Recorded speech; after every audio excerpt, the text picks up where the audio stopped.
Inspector Veltar walked through the dark corridors of the mining station.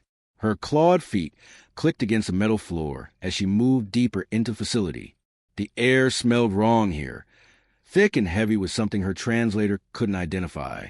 Just routine work programs. Administrator Crixon had told her an hour ago.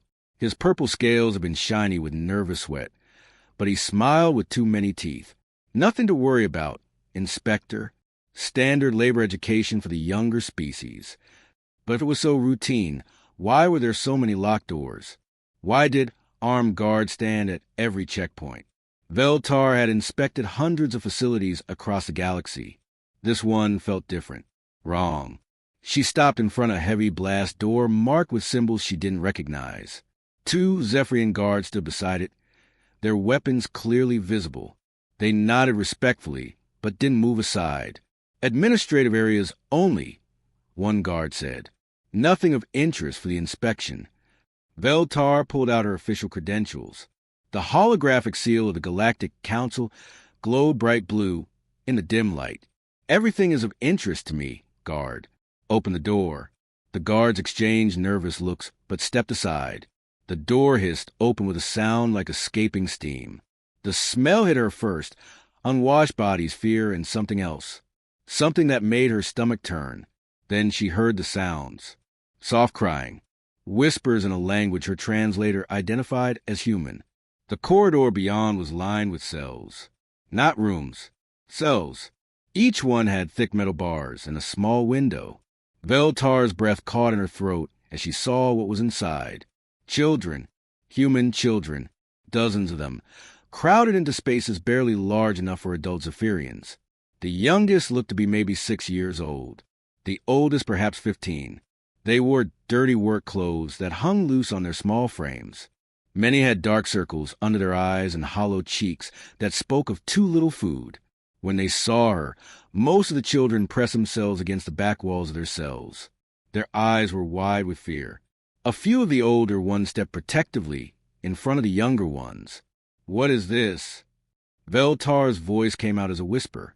Administrator Crixon appeared beside her, still wearing that terrible smile. Educational programs, Inspector. These specimens are learning valuable trade skills. Mining, processing, equipment maintenance. Very beneficial for their development. Specimens. Veltar turned to stare at him. These are children. Juveniles. The Galactic Accord specifically prohibit. Humans mature differently, Crixon interrupted. Our xenobiology experts confirm that these individuals are capable of productive labor, perfectly legal under Section 7 Alpha of the Labor Accords. Veltar looked back at the cells. In one, a small girl sat alone, holding what looked like a torn piece of fabric. She was humming softly to herself, a sad, lonely sound that made Veltar's heart ache. How long have they been here? She asked. Varies. The newest arrivals came 3 weeks ago. The longest residents have been with us for 8 months. 8 months. Veltar felt sick. These children had been separated from their families for 8 months. She walked closer to the cells, pulling out her recording device. The children watched her with a mixture of fear and hope. Some of the older ones whispered to the younger ones in their own language. In the cell furthest from the entrance, Veltar noticed a boy who looked about 12 years old. Unlike the others, he wasn't watching her. Instead, he was fiddling with something small and metallic, keeping his hands hidden from the guards. As she watched, he quickly pressed something on the device, then slipped it under his ragged shirt. Their eyes met for just a moment. The boy's expression was carefully blank, but Veltar saw intelligence there, and determination. Inspector, Crixon said, his voice taking on a sharper edge. If you've seen enough, we have other facilities to show you. Much more impressive mining operations in the upper levels. But Veltar wasn't listening. She was looking at a cell where 3 small children slept together on a thin mat, curled up like puppies for warmth. At another cell where a teenage girl was quietly teaching younger children what looked like basic math, using scratches on the wall. These weren't workers in training. These were prisoners. Children who should have been playing and learning and safe with their families. I need to document everything, she said, raising her recording device higher. Of course, Crixon agreed quickly. But please remember, Inspector, that human emotional responses can be intense. It would be better for all involved if this remained a routine administrative matter. Something cold settled in Veltar's stomach. In all her years as an inspector, she had never encountered a violation quite like this. But more than that, she had never felt such a sense of impending disaster. She didn't yet understand why. But looking at these imprisoned children, she felt as if she was standing at the edge of an abyss, as if something terrible was about to begin. The recording device captured everything. The fear in young eyes, the too thin faces, the cold metal cells. Evidence that would change everything. If the humans ever found out about this, Veltar realized there would be consequences beyond anything the galaxy had ever seen. Captain Park Jimin was studying star maps in his private quarters when an emergency signal cut through the ship's normal sounds like a knife. The high-pitched beeping made him drop his coffee cup, sending hot liquid across his desk. He rushed to the bridge of the UES Retribution. His crew was already at their stations, faces pale and tense. Lieutenant Kim Soare looked up from her communication console, her hands shaking slightly. "Sir," she said, her voice barely above a whisper. "Emergency beacon. Human frequency. From the Zephyrian system. Put it through," Jamin ordered. The message was short and broken, filled with static, but the words were clear enough. "Help us. Children taken. Zephyrian mining station. They won't let us go home." The bridge fell completely silent. Jamin felt his blood turn to ice. Around him, he could see his crew's faces changing. The normal calm discipline of a deep space exploration vessel was disappearing, replaced by something much more dangerous. "How many children?" he asked quietly. Kim Soare's fingers flew over controls, analyzing the signal. "Unknown, sir, but the beacon is a standard child safety device. Military grade. Someone very young activated it." Engineer Li Dongwu stood up from his station, his fists clenched. "Captain, we need to go. Now." "Navigation," Jimin said, his voice steady despite the fury building inside him. "Set course for the Zephyrian system. Maximum speed." "Sir, that's 3 days of full burn," the navigator reported. "Then we burn for 3 days." Within minutes, alerts were going out across all human frequencies. Jamin sent coded messages to Earth Command, to the Colonial Defense Force, to every human ship within 50 light years. The message was simple: human children in danger. All available ships respond. The response was unlike anything he had ever seen. Admiral Lee Minho received the alert while reviewing supply reports on the flagship Eternal Guardian. He read it once, then again. Then he stood up and began issuing orders that would mobilize the entire Third Fleet. On the merchant vessel Lucky Star, Captain Oh Yin-Soo was loading cargo when his communication officer burst into the hold. "Sir, emergency broadcast. Children. They've taken our children." Oh Yin-Soo dropped the container he was carrying. "How many ships can we carry?" "Sir." "Drop the cargo." "All of it." "How many armed ships can we carry in our bay?" On Earth, the news spread to the global networks like wildfire. In military bases, officers canceled leave and recalled personnel. In civilian spaceports, retired soldiers volunteer for any ship heading to Zephyrian space. Dr. Kim Hae-won was in her clinic on Mars when her daughter called, crying, "Mom, they're showing the news feeds. Someone took human children, kids as young as 6. Dr. Kim closed her eyes, feeling something hard and cold settle in her chest. "I'm going," she said. "Mom, you're a doctor, not a soldier. Those children will need medical care when we get them back." She was already moving, gathering her emergency supplies. "And we will get them back." Across human space, the same scene played out thousands of times. Ship captains changed course without orders. Civilians volunteered for rescue missions. Military reserves activated themselves. Inspector Veltar, still on her way back to Galactic Council headquarters, tried to contact human diplomatic channels. She wanted to explain that proper procedures were being followed, that investigations took time, that everything would be handled through official channels. The first human official she reached was polite, but cold. "Thank you for your report, Inspector. We appreciate your diligence." The second was less polite. "Inspector, how long do you think your investigation will take? These things require careful analysis. Perhaps 6 months to gather all evidence, then—" The communication cut off. Her third attempt reached a human admiral. "Inspector Veltar," he said, his voice like frozen metal, "are you calling to tell me that human children are being returned to their families?" "Well, no, but the proper legal frameworks require." "Then we have nothing to discuss." Other alien species began receiving reports of unusual human ship movements. The Altarian Trade Federation noted that human merchant vessels were abandoning profitable cargo runs.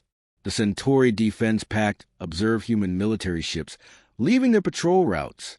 Most dismissed it as typical human behavior: emotional, unstable, overreacting to minor problems. Commander Thexanael of the Rigelian Navy sent a message to his superiors: "Humans mobilizing significant forces over civilian matter. Suggests we offer mediation services for profit." The reply came back quickly: "Approved. Humans always pay well to solve their emotional problems." But a few alien observers were more concerned. Captain Zarketh of the Independent Survey Corps had fought alongside humans during the Contact Wars. He sent a different kind of message to anyone who would listen. "Warning. Human children reported in danger. Repeat. Human children in danger. All non-essential ships evacuate Zephyrian system immediately. This is not an overreaction. Repeat. This is not an overreaction. In the Zephyrian system, Administrator Crixon received reports of increased human communications traffic." He dismissed it with a wave of his clawed hand. "Humans are always chattering about something," he told the security chief. "Ignore it. We have work to do." He had no idea that across the galaxy, humanity was preparing for war. The great chamber of the Galactic Council buzzed with nervous energy as representatives from dozens of species filed in through the massive doors. The emergency session had been called with less than 12 hours' notice, something that rarely happened unless there was a major crisis. Ambassador Park Unji sat quietly in the human delegation section, her hands folded calmly in her lap. But anyone who looked closely could see the tension in her shoulders, the way her jaw was set just a little too tight. She had been awake for 36 hours straight, taking calls from human military commanders and civilian leaders alike. At the center podium, Zephyrian Delegate Morthex adjusted his ceremonial robes and cleared his throat.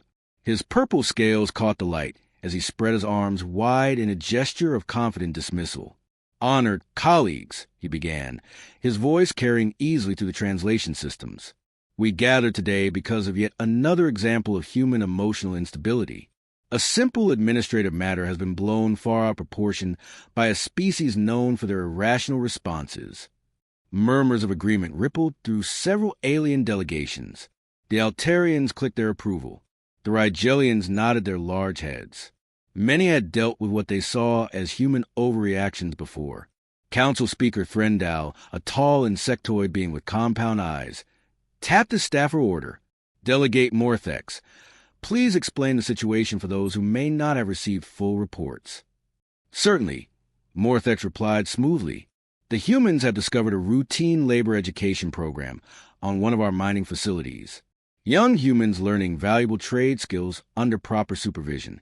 Completely legal under Section 7 Alpha of the Labor Accords. But instead of following proper diplomatic channels, they've begun mobilizing military forces." The Centauri representative, a being that looked like a walking tree, leaned forward. "How many of these young humans are involved?" "Approximately 47 juveniles," Morthex said casually, as if discussing cargo shipments, "all receiving excellent care and education." Ambassador Park Unji's hands tightened slightly, but she remained silent. "I see," Threndal said thoughtfully, "and the human response." "Completely disproportionate," Morthex replied. "They have sent military vessels, merchant ships, even civilian craft toward our territory. Their emotions have clearly overwhelmed their judgment." The Altarian delegate spoke up, her voice carrying the clicking sounds of her species. Perhaps humans simply do not understand proper procedures. We could send mediators to explain the legal frameworks. More murmurs of agreement. Several delegates began discussing investigation timelines and proper legal procedures. 6 months for evidence gathering. Another 3 months for analysis. Perhaps some minor sanctions if violations were found. Ambassador Park Unji stood up slowly. The chamber fell silent. All eyes turned to the human section as she walked calmly toward the speaker's platform. Her footsteps echoed in the sudden quiet. "Honored delegates," she began, her voice clear and steady. "I would like to explain something about my species that seems to be missing from your databases." She paused, looking around the chamber at faces that showed curiosity, confusion, and in some cases, barely hidden contempt. "Humans evolved as pack animals," she continued. "We lived in small groups where every member was precious, where the survival of our young was more important than the survival of any individual adult. This is not just our culture. It is written into our biology, our psychology, our very souls." Some delegates shifted uncomfortably. The concept of souls was difficult to translate for many species. "When you harm human children," Unji's voice remained calm, but something in her tone made several beings lean back in their seats. "You are not harming individuals. You are attacking the future of our entire species. You are declaring war on everything we are." Nervous chittering began among the insectoid delegates. The tree-like centauri began whispering among themselves in their rustling language. "Now," Unji continued, "this council suggests a 6-month investigation period while our children remain in captivity, while they cry themselves to sleep in metal cells, while they wonder if their parents have forgotten them." Her voice grew quieter, which somehow made it more frightening. "You propose legal frameworks and proper procedures while human children suffer." Frendal tapped his staff. "Ambassador, surely you understand that hasty actions could make the situation worse. Proper legal channels exist for—" "Speaker Frendal," Unji interrupted, her calm finally cracking just enough to show the fire beneath. "Let me ask you something. If those were Vorthak younglings in those cells, how long would your investigation take?" The insectoid speaker's compound eyes glittered. Vorthaks were known throughout the galaxy as a species that would destroy entire star systems to protect their young. "That is different," he said carefully. "No," Unji replied. "It is exactly the same. The only difference is that you have made the mistake of thinking humans are weak." She gathered her materials from the podium with deliberate care. "Therefore, humanity formally withdraws from Galactic Council jurisdiction over this matter." Shocked gasps echoed through the chamber. No species had ever withdrawn from Council authority over an active dispute. "You have 48 hours to return our children safely to human custody," Unji said, her voice carrying to every corner of the great chamber. "After that, you will learn why humans conquered their homeworld in less than 200,000 years. Why we went from caves to starships in 10,000 years. Why every predator on Earth learned to fear us." She walked toward the exit, her footsteps the only sound in the stunned silence. At the doorway, she turned back one final time.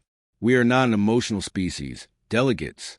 We are a species that will do anything to protect our children. Anything at all."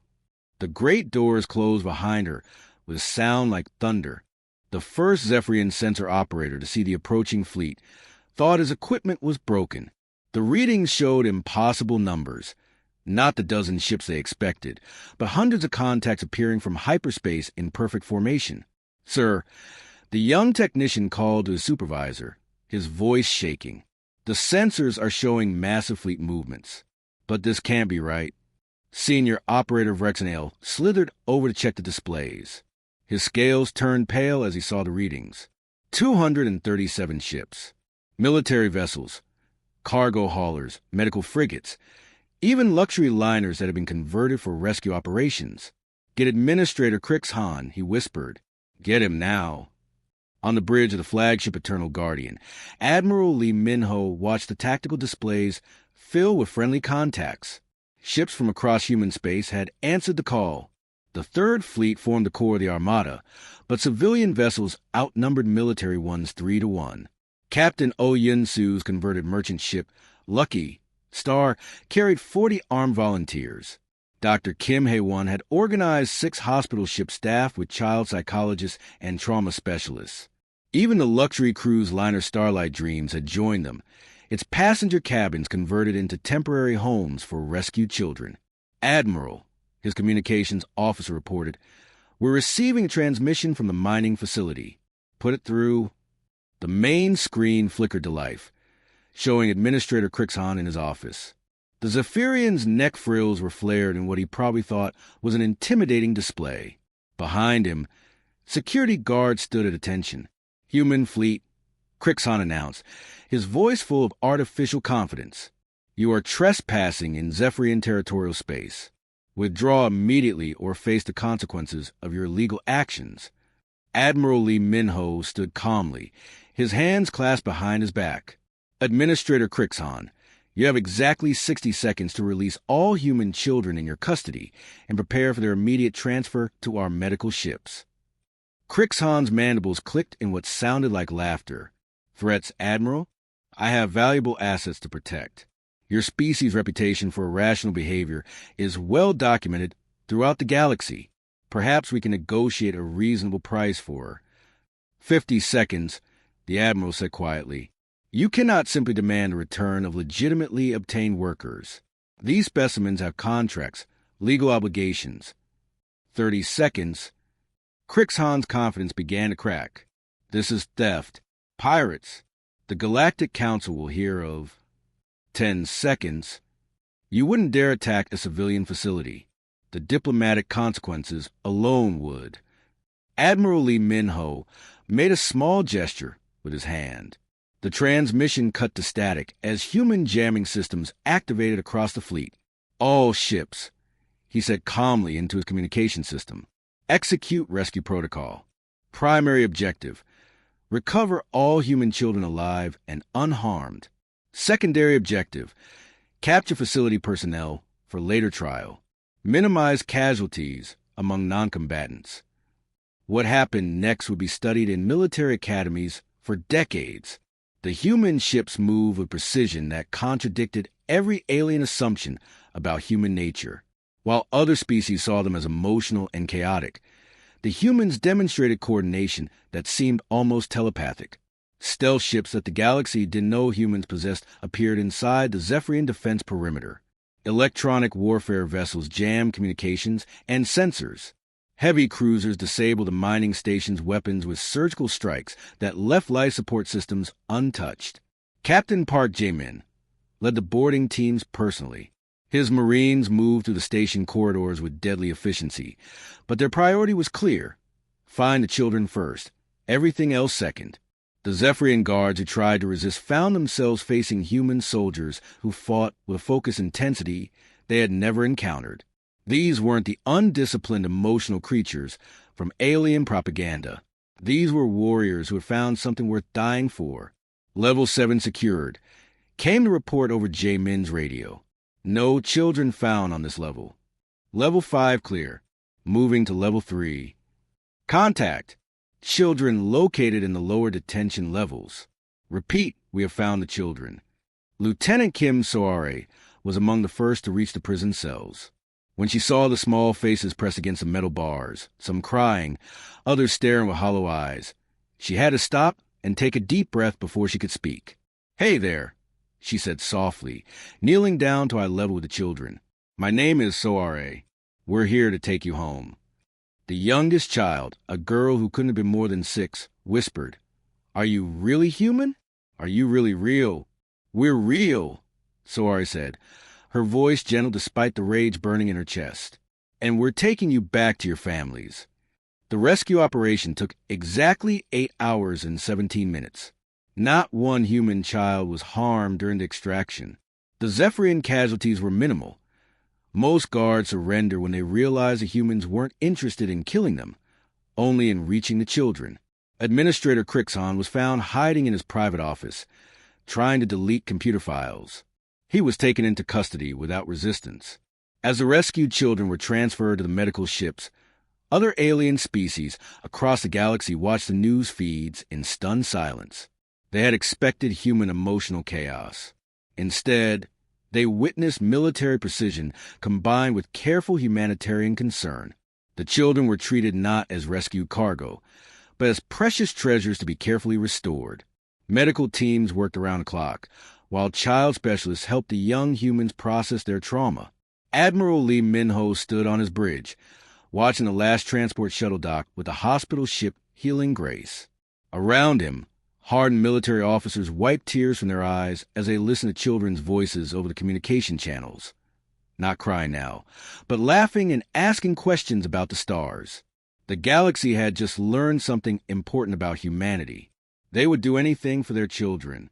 Anything at all. Dr. Kim Hye-won knelt beside a small bed in the medical bay of the Healing Grace, gently checking the bandages on a 7-year-old girl's wrists. The child had been wearing metal restraints for so long that her skin was raw and infected. "Does it hurt?" the little girl asked, looking up with large, curious eyes that should never have seen what she had experienced. "A little," Dr. Kim said honestly, "but it will feel better soon. And look, no more metal bands. Just soft bandages that will help you heal." The girl touched the clean white wrappings with wonder. "Can I keep them?" "The soft ones." "Of course you can," Dr. Kim smiled, fighting back tears. Around the medical bay, dozens of other children were receiving similar care. Some slept peacefully for the first time in months. Others sat quietly while counselors helped them process their experiences.